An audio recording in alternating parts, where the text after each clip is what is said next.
The following program does not necessarily reflect the opinions and viewpoints of the staff and management of the station. Welcome to the wonderful world of seniors, the best of all worlds. You now have the time, resources, and ability to enjoy what you have worked for all your life. So let's explore the many possibilities available to seniors on Senior World Radio. Senior World Radio is your source for senior citizens-related topics, information, and entertainment. Now, here is your host of Senior World Radio, Glenn Howard. It's such a delight for me today to have a gentleman by the name of Ed Vezey. Ed, 94 years old, is a survivor of the USS Oklahoma, a ship that was made famous, I guess it's famous before, but even more so after the events of Pearl Harbor. Ed, I'm so glad you came in the studio. Just looking forward to this time of visiting with you. Well, thank you. It's a unique experience for me, and up here in this high tower of you high-powered people. Yeah, we're up here on the 11th floor of the 50 Penn Place building. Quite a view around here, but I see you had no trouble getting here. In fact, at the age of 94, I understand you're living alone, driving your own car, and about as spry and active as they come. Well, I refuse to give up my keys. My daughter-in-law thinks I should give up my keys. I said, put on your bulletproof vest. They're not going to go easy. What do you attribute? Everybody asks the old folks, what do you attribute your old age to? Well, the most important thing is to pick the right parents. You have to do that first. And that's the truth. That gives you a leg up. My dad was very active, played golf right up to practically his last breath. Finally died at 85 from an ailment that could have been cured if he'd caught it earlier, but medicine in those days wasn't as alert to some of the problems. But he was vigorous, way into his 90s, his 80s. I asked him one day, he says, I'm going to go see your son and take a few days of vacation. I said, Dad, how much vacation do you get? He says, what? I never thought to ask. So that's part of the philosophy right there, is my philosophy that keep pedaling or the bike will fall over. Absolutely. Keep so active. Keep In fact, pedaling. When I dropped by to visit you the other day at your home, I wanted to visit with you a little bit and noticed you've got a great big treadmill just inside your front door in your living room. That's right. It's a nuisance and not a decoration, but it's life-giving. I try to do a mile on there most mornings of the week. Some days I devote my exercise program to weights. Ken, what's his name, Cooper, is now saying that as you get past 35, you have to do something to keep muscle bulk because it will dissipate on you if you don't. So, advice that all of us ought to be taking a whole lot more serious than what we do. Well, it helps your balance, and it helps your overall health, and it helps you do things you want to do. The first time you discover that you can't do some tasks simply because you don't have the strength, it comes as a shock. But it comes if you don't keep those muscles working. It sure does. Most of us at my age don't have jobs that require you don't have to get up and punch the clock at least every morning, do you? No, I quit ditch digging between my sophomore and junior years. I said, that's enough of that. What was your profession outside of the military? You're, of course, famous for your military work, but what was your profession? Well, I was a college student between my junior and what it would have been my senior years when I went in the Navy. Okay. And so I lost the last semester of my junior year in Texas A&M because I got a very serious upper respiratory infection, and those days we didn't have very good drugs. I spent a month in the hospital, and I no more got out than I had an emergency appendectomy, so I pretty well lost my second semester of junior year. When I came out of the Navy, I went back to college after I came out of the Navy, finished up that year and a half, and I went to work for General Electric as an engineer in 1947, June of 47, and I worked with them essentially continuously until 1985, till I was 85. That was 2005.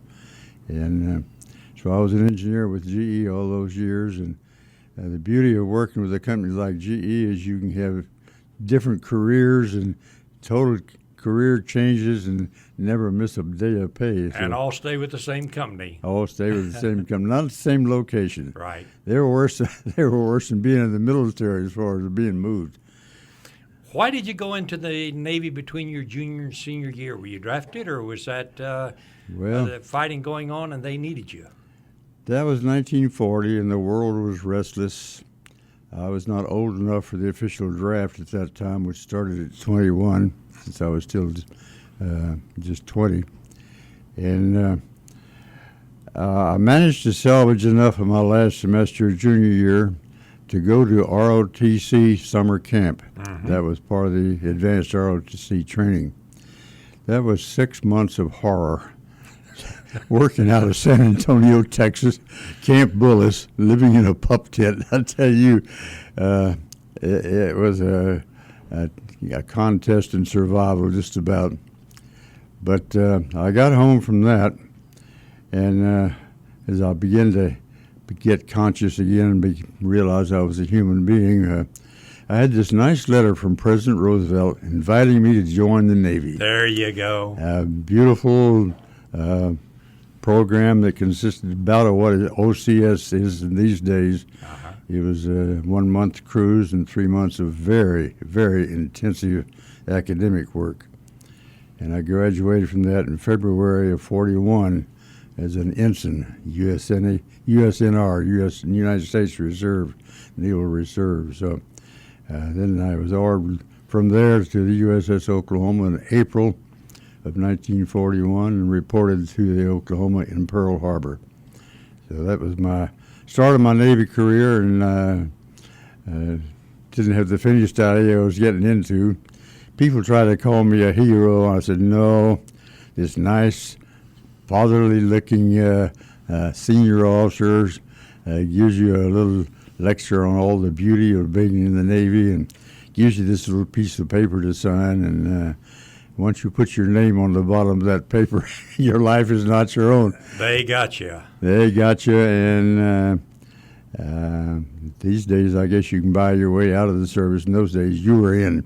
And My son-in-law was in the Navy. In fact, they told him, join the Navy and see the world, but he said they don't tell you that 4/5 of the world is water, and it all pretty well looks the same regardless of where you are. well, the Atlantic Ocean's green, the Pacific Ocean's blue, and that's about the only difference. The only difference.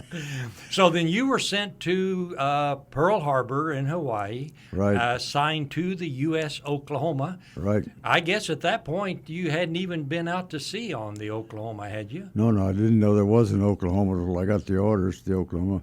My 1 month of sea duty as a part of the training was on the USS Arkansas. Wonderful old battleship. And I guess he was a first-class petty officer, was modern equivalent of the drill sergeant. We slept in hammocks. And On the ship. on the ship, yeah. Okay. Oh, yeah, we went to Panama out of New York. And his way of sounding reveille was just turn your hammock upside down. You woke up on the deck ready to go. We had that ship scrubbed down and polished by 8 o'clock in the morning before we went to breakfast. So that was an interesting month. So you had been in it long enough to get your sea legs under you before you were sent to the USS Oklahoma. Well, I think the sea legs thing is a bit of a myth. As long as the sea is calm, your sea legs work real well. Get in a ship with a good roll, and you find out that there's more to it than just a pleasure cruise. All right. When you were assigned to the USS Oklahoma, what were you actually doing on ship? What was your activity? Well, I guess I gravitated naturally towards gunnery work, although at that time I started out in the guns, and before we had radar, you had to use eyes, and so they asked for a specialty group of lookouts. It had to be people preferably with college degrees that could take standing and looking at the horizon for endless hours seriously, and it was a special team whose battle station was the very top of the mast. So you were probably 60, 70 feet above the water, and you spent your day with a pair of binoculars glued to your eyeballs because there was no other way to know the enemy was coming at that point. There was none of the ships in our formation had radar at that time. In fact, we didn't know what it was. California showed up with a big, what looked like an old-fashioned bed spring on her top of her foremast. Everybody wondered what that was, and they said, "Don't ask." And it was radar, the first radar. Later found out that was radar. Yeah. December the 7th, 1941. What were you doing, Ed? What was I doing? Well, we had been to sea. We spent a lot of time at sea in those days, and we were basically on a wartime footing at sea. We actually had standing orders to open fire without challenge any vessel that came into our area. People don't realize that, but we were, for all practical purposes, on a wartime basis. There's a lot of time on deck and our men and our guns. And we fired a really good gunnery practice, the big annual gunnery practice in which you get to put a big E on your mast if you do well. And the captain would have a fit if we didn't have a big E on our mast. And anyway, I guess I'm daydreaming back to those days. That's okay. That's what we want. Tell us about it. The next day, the Sunday, we'd been at sea a long time and all tired. And the old man said, "Hey, all hands that don't have duty can take liberty and go." So my roommate and I had two young officers, shared a room at that time. And we were still lolling in our bunks. And we had a serious problem for two young engineering-minded officers. And it was, should we go swimming first and then eat breakfast, or should we eat breakfast and then go swimming? Oh, the terrible dilemmas of life, the decisions you got to make. Serious problem that we had. Well, it wasn't a serious problem. Either route would have been all right, but we were in no hurry. At that time, we were on Battleship Row. Just to give you a picture, Ford Island sits in the middle of Pearl Harbor, north and south orientation. And on the east side of Ford Island, there was a row of concrete piers, just small piers. And the battleships tied up to those piers. Each battleship a pair of battleships would take two of those piers and tie up. The Maryland was tied up to a pair, and we were tied up to the Maryland.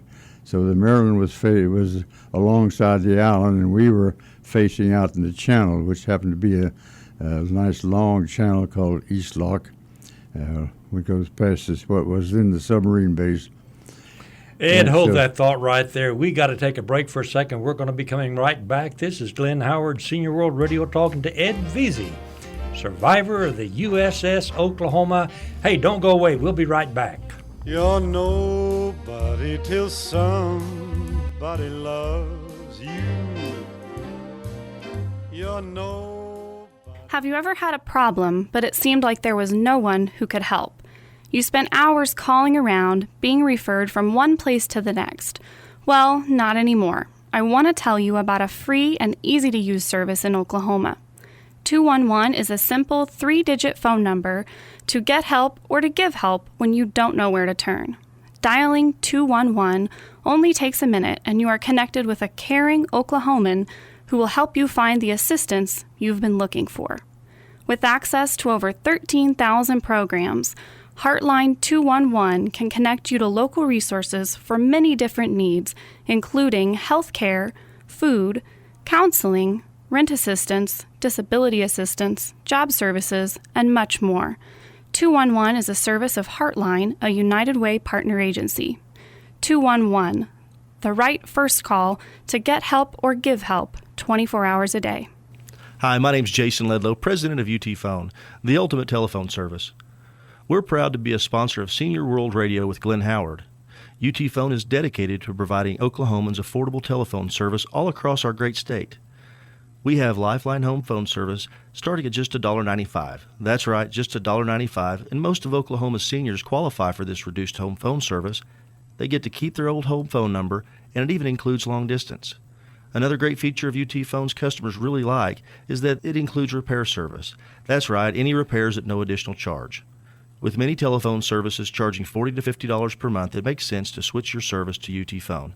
This service is a federal program that is provided through the Universal Service Fund. There is only one per household, so make it UT Phone's home phone service for $1.95. Give us a call at 800-996-0098. Again, call 800-996-0098.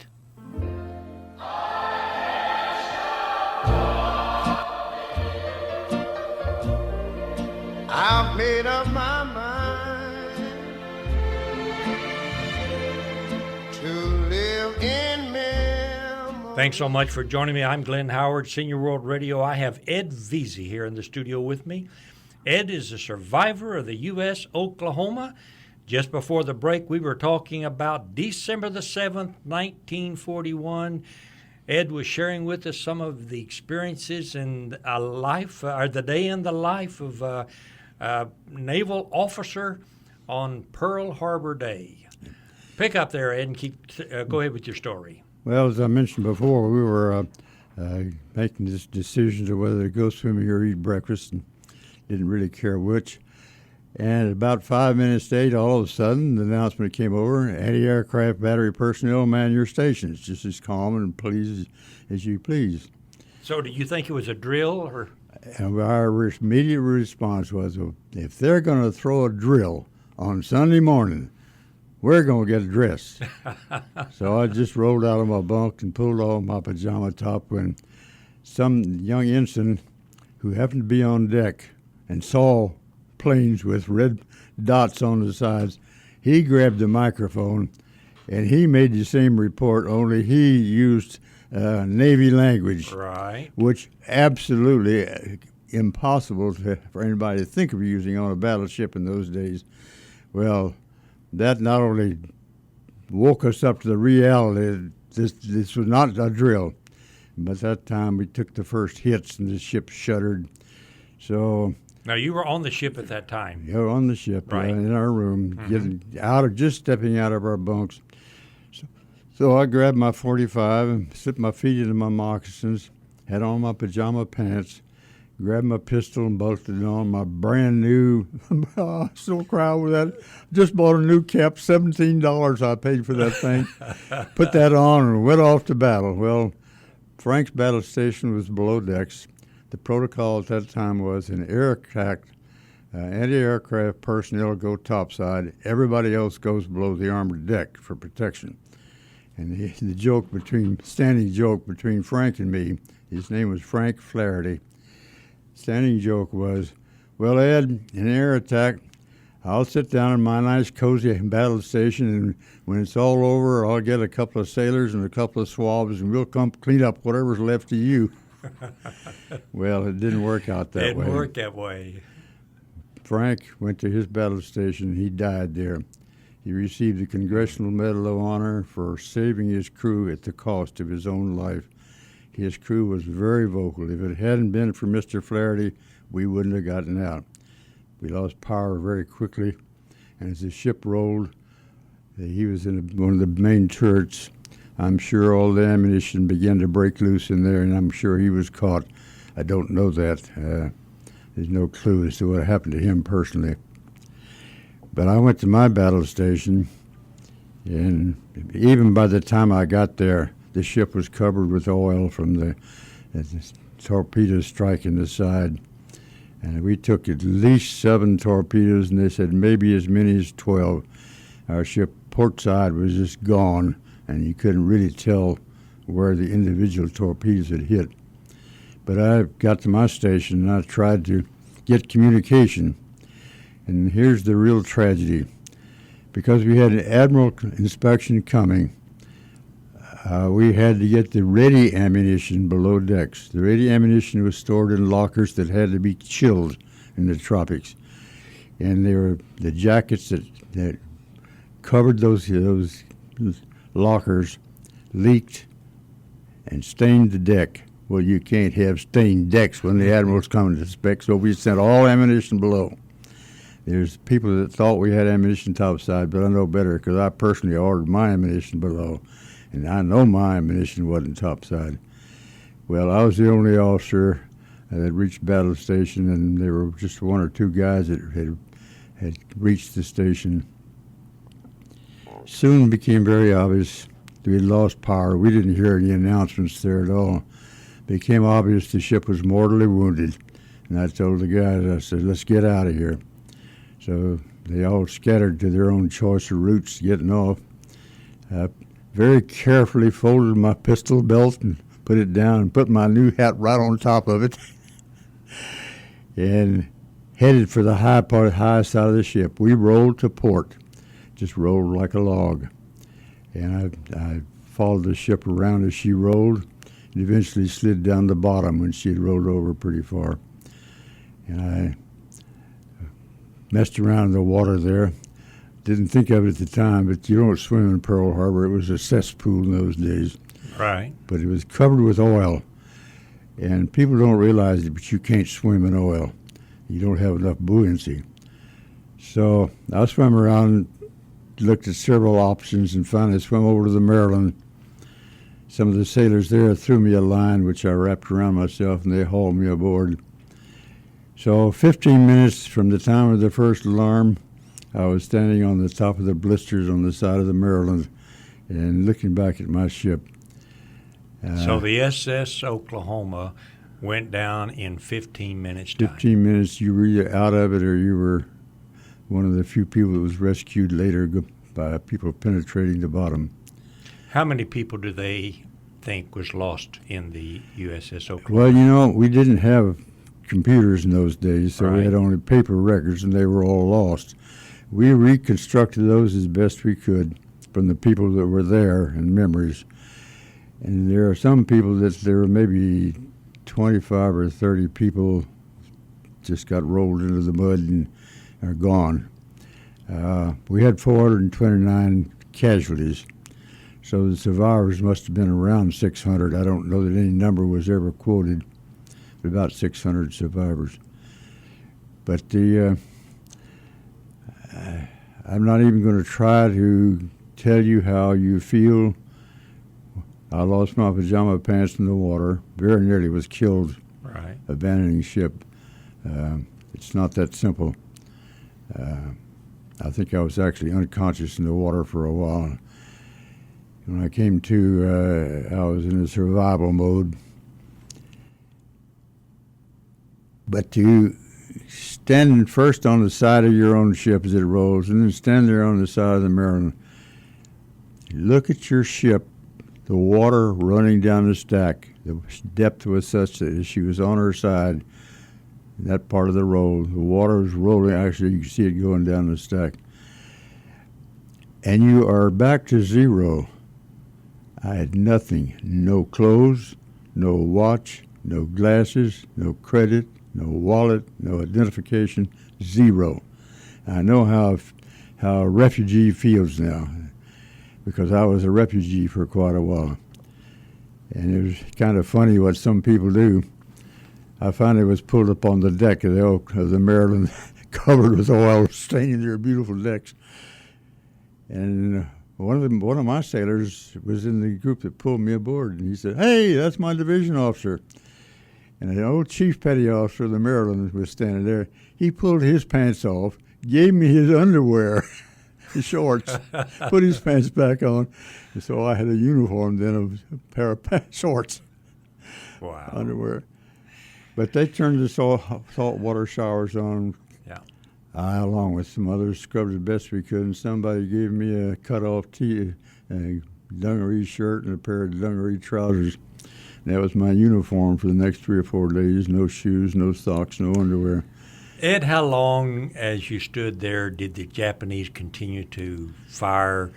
And Well, the total chaos was such that you didn't know what was going on. Right. It was just total bedlam, ships exploding. While I was still on the side of the Oklahoma, I was looking right at the Arizona when she exploded and just blew up. West Virginia, directly behind us, took 6 or 7 torpedoes and sank. Her oil was all over the place, and it was on fire. And believe me, that's a pretty good accelerator when you're swimming, is to be in oil that's about to catch fire. I can imagine. Pennsylvania was bombed in the dry dock. The Cassidy Downs were totally destroyed in dry dock. I've forgotten the name of the other destroyer, blew up. Just everywhere you were looking, it was just nothing but noise and chaos. In the movie Pearl Harbor, they tried to duplicate it, but you can't come close to actually duplicating it.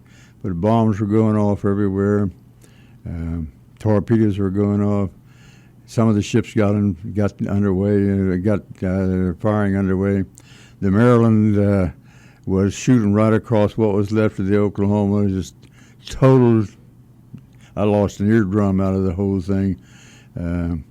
It's impossible to convey the picture of what being in the Pearl Harbor was at that moment. Several of your guys have continued, though, to get together and visit the Pearl Harbor and the site even up to this day, do you not? Yes, we do. We actually used to have our reunions somewhere in the States. We had several here in Oklahoma City, San Diego, and Washington State, because December 7th, which is, of course, the day we wanted to have the reunions, right, is during the school year. And a lot of the people that wanted to attend were tied to schools. We became what we call the Oklahoma family, which included children and grandchildren of survivors. And so we met in various places. But recently, there's so few of us that we wanted to go to Pearl Harbor, and so... Ed, I've got to bring you back. We have simply run out of time, and I'm not through talking to you. So between now and Pearl Harbor, I'm going to get you back on here again, and we're going to continue talking about what else going on. I'm Glenn Howard, Senior World Radio. We've been talking with Ed Vezey, a survivor of the U.S. Oklahoma, 94-year-old gentleman. Ed, thanks so much for coming in. It's been a delight to have you. We got to go. Join us again this same time next week. Until then, be good to yourself and everybody you know. We'll see you next week. Bye-bye now. I'm on the top of the world looking down on creation, and the only explanation I can